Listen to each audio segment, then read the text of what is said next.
Hello everybody and welcome to this Scouting Report. I'm Dan Haiek here with Armchair analyst Matt Doyle, and today we're previewing the Saturday evening match between FC Dallas and Toronto FC.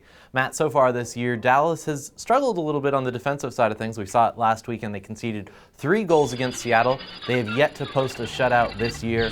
Will their first come against Toronto? Well, look, if you're playing against Toronto FC minus Michael Bradley and Jermaine Defoe, which may be the case, we don't know for certain yet, then you have a pretty good chance of having a good defensive performance.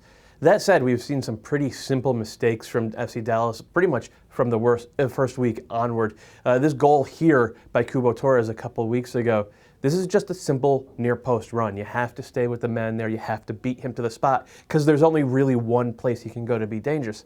And then last week against the Sounders, Clint Dempsey scores on a similar type of play.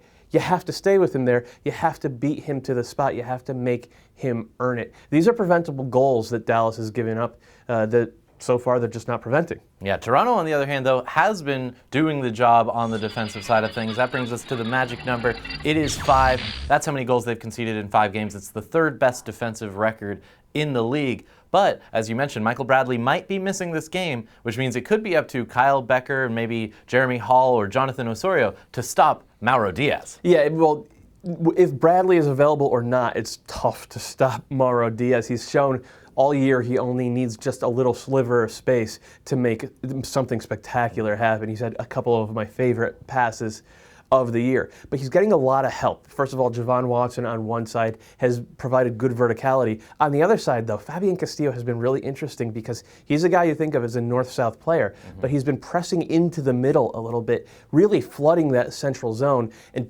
taking players away from Mauro Diaz.